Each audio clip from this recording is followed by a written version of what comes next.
All right, hello everybody, Mr. Ling here.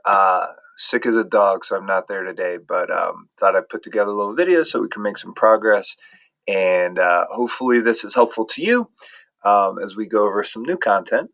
This is actually one of my favorite things to teach, so I'm a little bummed that I can't be there, but we'll dive back in tomorrow, and I'll try to bring that enthusiasm as much as I can here.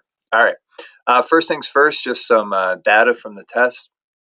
Um, Overall, 75%, which seems pretty bad, but that's actually pretty good, actually. We had a 71% on this average last year, so good job. AP question average was up 81%, which is really good. Curve is still at 4 points. We had a couple of students that really struggled on this one, which is fine. It's a tough test. That's why I gave you donuts. So we have 4 point curve, but you might notice that there are actually 6 points in the grade book. That's because I threw out one of the questions, and rather than re-establish out of 44 instead of out of 46, I just tacked on 2 bonus points for you guys. So there you go. So you're at 6. All right, what are we going to talk about today? We're talking about oligopoly. And oligopoly, hard to say, is a market with a few large producers. We talked about this before, less than 10, right? And so just quick recap on some of the characteristics of an oligopoly. Of course, all of this is review. Oligopoly have identical or differentiated products. It really is non-specific. That's not really a characteristic of it. Just either they have pretty close products or they have identical products. They just are not unique, right? Otherwise, they wouldn't be in the same marketplace. It would be a monopoly. There are huge barriers to entry because there are a couple of doorkeepers, right?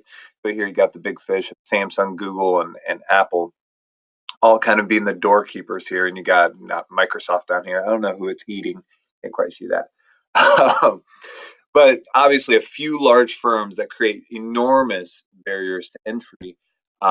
They have control over the price because as a group, they're the price makers, but they're mutually independent or interdependent, meaning that they have to rely on other firms' pricing. So I can't undercut another firm's pricing unless it's a strategic decision to do so.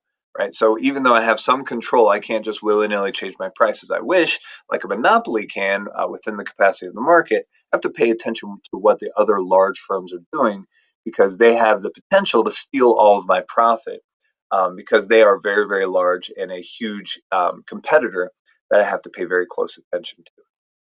Okay, a couple of examples of oligopolies. OPEC is an example of oligopoly. This is oil producing nations that all intentionally came together and decided to collude in order to ensure or keep oil prices artificially high so that they could all make more profit. And we'll talk about the incentives for that here in a second. Car producers, we have a small number. It's actually growing a little bit more with the international exchange, but we have a small number of car producers. You go to a car dealership, you're looking at 6, 7, maybe 8 different types of cars that you can get. And they have to pay very close attention to the pricing of the other cars, right? If I'm in the luxury brand, then I might have a little more flexibility there. But I can't outprice a Lexus if I'm a Mercedes unless I have a really good reason to do so, unless it's a very strategic thing. Cable companies is a great example of this, right? Cable companies have split up the nation. You can only have access to a certain cable company depending on where you're at. That's evidence of collusion, right? That's cable companies saying, well, why would we compete when we can just like carve up the world and everybody gets maximum profit as a result? Similar product or identical product, but they have to pay very close attention to what the other one is doing in order to maintain their profitability, or they could be left on the outside looking in.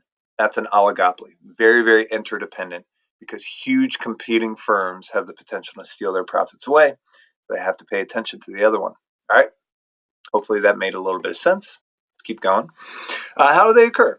Right? That's probably the most common question I get when I start talking about oligopolies. Like, didn't this start out as a maybe perfectly competitive, if they're identical products, or a monopolistic competition, if they're differentiated? And the answer is, yeah, it is.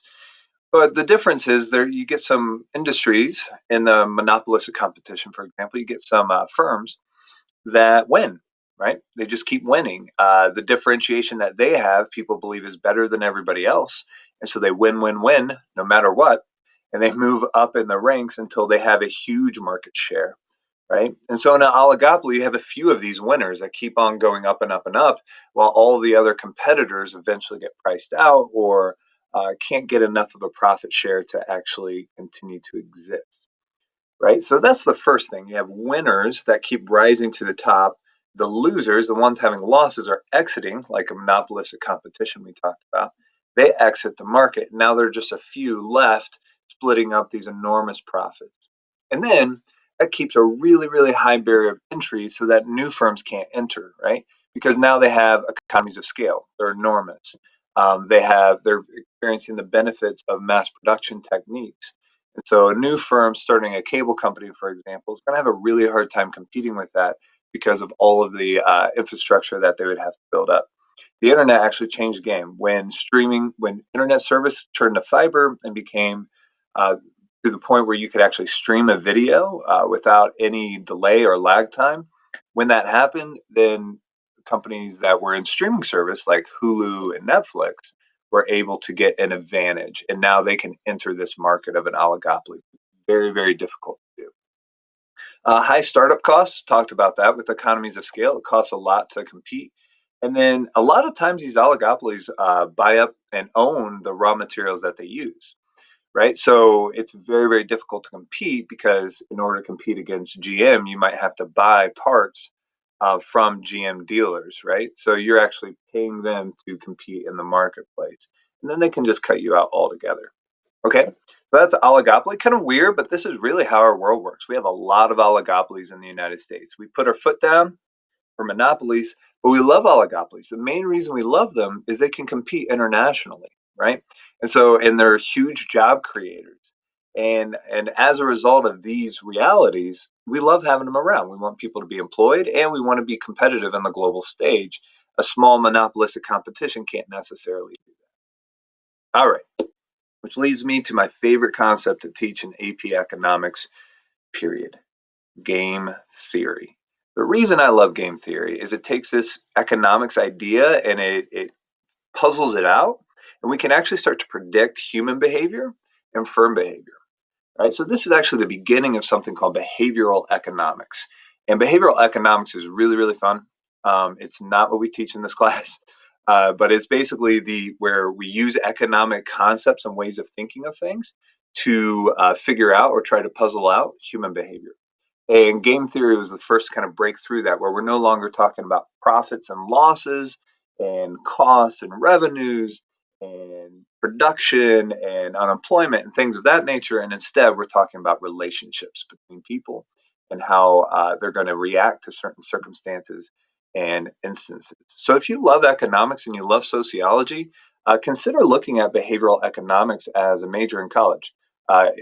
Economics is a great pre-major for if you're going into law, and behavioral economics especially, because now you're going to be able to understand how people behave and interact and why, and puzzle those things out. All right, so if you're a chess player, this next part is going to be really fun for you. If you're not a chess player, this might be a little difficult, but we'll get into it. And by the way, not a chess player. I wish I was. I feel like it would be really fun. Nobody ever taught me, so I'm a checkers guy. King me. All right, let's move on. So, where did this come from?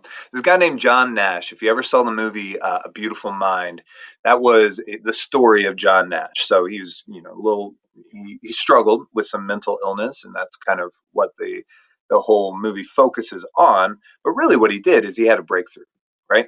He decided that Adam Smith's philosophy of self-interest, which really was the foundation of all economics, it's this idea that people seeking their own individual self-interest will improve the circumstances for everybody, right? So being selfish basically helps all. And the idea is like if a consumer pursues their own utility, then they're going to buy goods and services that are most essential. When they do that, the profits are going to go to the firms that are best meeting the needs and wants of the people. And as a result, the resources are going to be used by firms that are actually better solving the problem of scarcity. It's that logic we talked about, the circular flow diagram, right? All of that was Adam Smith. It's foundation of everything we've talked about so far. However, John Nash, like you probably do, thinks that's incomplete. Really, Selfishness has its costs as well, right? And so Adam said, or not Adam, John said, look, we don't live in this isolated world, right? Remember, we always talk about all other things constant. Well, that's not true, right? We can't hold relationships constant. We all interact within a community. When we interact in a community, we have to combine both our best self interest and the interests of an entire group, right? And he used the comparison of dating, right? This idea that if everybody is competing for the same girl, right? Because, masculinity, if everybody's competing for the same girl, then they will all get rid of each other as a competitor, right? They will just destroy one another and nobody will actually get a date with the girl. That's the idea. You cancel each other out. But if they work together as a whole to date other girls and set each other up, then everybody can have a girl and everybody can be happy because relationships are everything. Not really. If you think that's true, we should talk. God, family, and maybe your relationship. That's fine. All right. Anyways, so that's Nash's approach to this whole thing. And so he came up with a concept of something called the Nash equilibrium.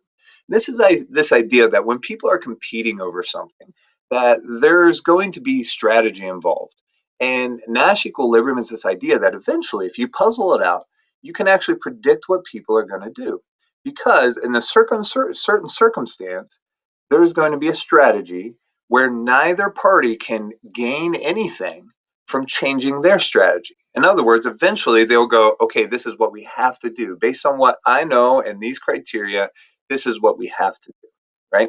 And so you can actually predict how people are going to behave. It's crazy, it's fun, it's super mathematical. So if you're into that kind of thing, but we're going to do a really simplified version. You can do this really complex and start to predict human behavior, and it's wild the things that behavioral economics or economists are able to predict. But anyways, getting ahead of myself. So what's this Nash equilibrium? What's this look like? I think the best way to talk about it is through game theory and oligopolies and trying to put this together with businesses. So we'll start there.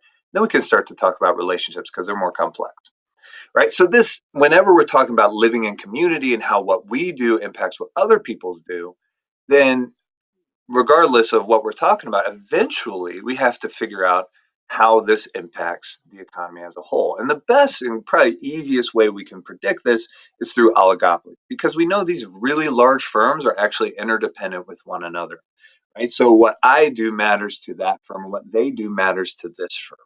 So because we know oligopolies are interdependent, then of course Nash economics and the Nash equilibrium and the theory of game theory, is all going to be really important because it's going to help us predict what one firm is going to do, and that's going to help us understand what the current firm should do, right?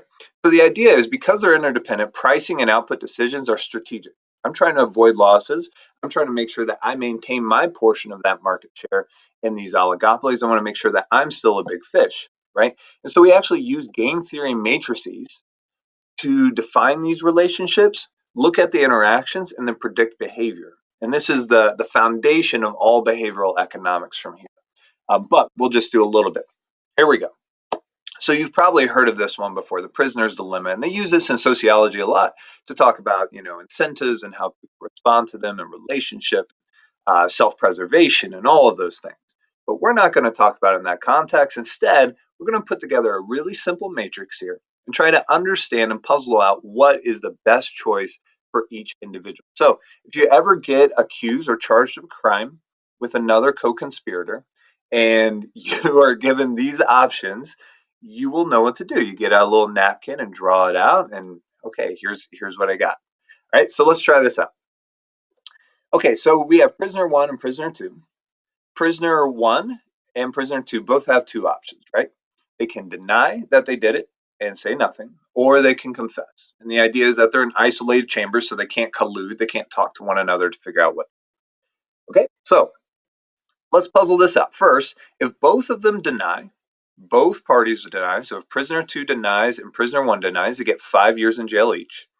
If prisoner one denies, that's blue here, and prisoner two confesses, prisoner two goes free because, hey, he was forthright and honest, and prisoner one gets 20 years. Yikes, right? That's very different than 5. If prisoner 1 confesses, he goes free only if prisoner 2 is denying it. But if they both confess, they both go to jail for 10 years. What should you do? So it's like, well, clearly we should both deny and only get 5 years. But in reality, self preservation kicks in, right? And they're going to want to confess. But we can actually puzzle this out and get a better assessment of this. So let me use some coloration here. So first thing you do when you're analyzing one of these matrices is you hold one part constant. So I'm going to hold prisoner 1, constant. Prisoner 1, I'm going to hold his denial constant. So I'm going to say, what should prisoner 2 do if prisoner 1 denies? So prisoner 2 has two options. Prisoner 2 can deny and get 5 years, or prisoner 2 can confess and go free. So what should prisoner 2 do? Prisoner 2 should confess, right? So I'm going to put a little C up here for confess in this instance. Okay, and that makes sense. I don't want 5 years. I'd rather go free. Now, what should prisoner 2 do if prisoner 1 confesses? So now I'm holding a different part constant, so I'm going to be in this row right here. Should prisoner 2 deny and get 20 years or confess and get 10 years? And the answer is, yeah, they should confess. 10 years is not as bad as 20 years, right? So what should they do in both of these instances? Prisoner 2 should confess.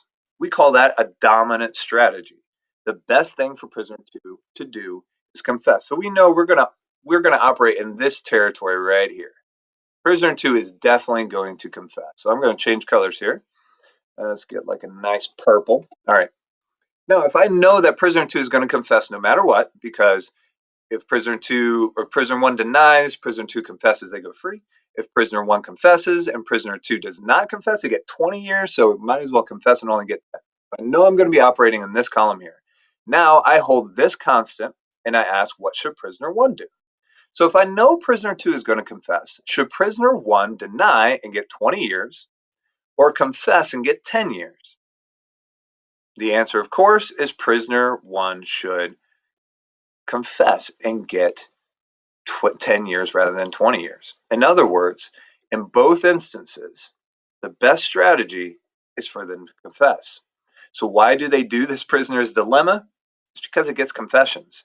The best strategy to do, if you don't know each other, if you can't collude, your best strategy, 10 years each, both of you confess, right? So by setting up this matrix and setting up this kind of game, you can ensure that your prisoners are going to be incentivized to confess, right? By simply puzzling this thing out right here. Now, if they were able to collude, if they're able to talk to each other, if you said, okay, we're going to charge you and here are the circumstances, and then you gave them the room for a while, first of all, it'd be fun to watch. And we're actually going to watch a prisoner's dilemma scenario here in a little bit that does that, right? Because there's going to be bartering and trading going on. That'd be fun. But also, they could potentially, in the best case scenario, collude to get best results for both of them, which would be to deny and deny, right? So you can see that game theory and in an oligopoly, there's incentives for them to collude because the same thing can be applied to these businesses and firms, right? If I charge a higher price, here's what's going to happen. If I charge a lower price, here's what's going to happen. So let's collude and together charge a higher price so that we all gain more profitability. That idea, right? However, collusion, for the very reason that I just stated, you're going to be incentivized to raise prices. Collusion is illegal. It's really hard to prove. All right, hopefully that made a little bit of sense. We're going to do one more, and we're going to do it from an oligopoly perspective. So now we're going to be looking at profit. We're going to try the same thing and see if it works for you. All right, so we've got two firms here, and they have two decisions. This is a pricing decision. Firm 2 can raise their prices or lower their prices, and firm 1 can raise their prices or lower their prices. There are only two firms in this oligopoly, and actually for all of these, we're only going to look at two firms simply because it's way too complex of a matrix when we get more than two firms, but it is possible. You have to use some calculus and stuff in those scenarios, so not for me. Anyways, so we only have two firms. We know it's an oligopoly, so they're interdependent. They have to look at strategy to try and maximize profit. Okay, so first things first, I got to hold something constant. So I might as well keep the same colors here. I don't know why I switched them last time. All right, so I'm going to hold firm 1 high constant first. Firm 1 is pricing high. So what should firm do? Should firm two price high and make $20 or price low and make 30? And the answer is they should price low, of course. So right here, they should price low, right? Up, up, up, up. They're pricing low. Now, if firm one prices high or prices low, we'll hold that constant. Should they price high, firm two price high and get 0, or price low and get 10? Well, 10 is better than 0. It's worse than 20 or 30, but it's better than 0. So I'm absolutely going to price at 10. So what should firm 2 do? Firm 2 should price low. Regardless of the circumstances, I have better outcomes if I price low, lower my price, right? Check it out. If firm 1 priced high, I would either get $20 or $30. So might as well price low. If firm 1 prices low, I can get either $0 for pricing higher than them, which makes sense. All my customers will go there because it's a lower price, or get $10 if I price low. So I'm definitely pricing low rather than pricing high. Now that I know that this is the column we're working in, my puzzle gets a little bit easier. What should I do? Should firm 1 price, let's go to blue here. Should firm 1 price high if I know that firm 2 is pricing low, or should they price low? So firm 1 prices high, they'll make $0. If they price low, they'll make $10. So what should they do? They should price low. What's going to happen? Both firms, if they know this information, if they're given this matrix, both firms are going to price low. Even though they could both price high and get $20 each, if they cannot collude, they don't know what the other one's going to do, and they don't be left having nothing. So they're both going to price low. We call this a Nash equilibrium. Neither side is going to gain from a change in their strategy. We know this is definitely what they're going to do. Okay, I'm going to stop here. We're going to pick up from here tomorrow, and we're going to do a couple of games in class, and it should be pretty fun. All right, have a great day. Make sure you do your video quiz tonight or over the weekend, and I will see you later.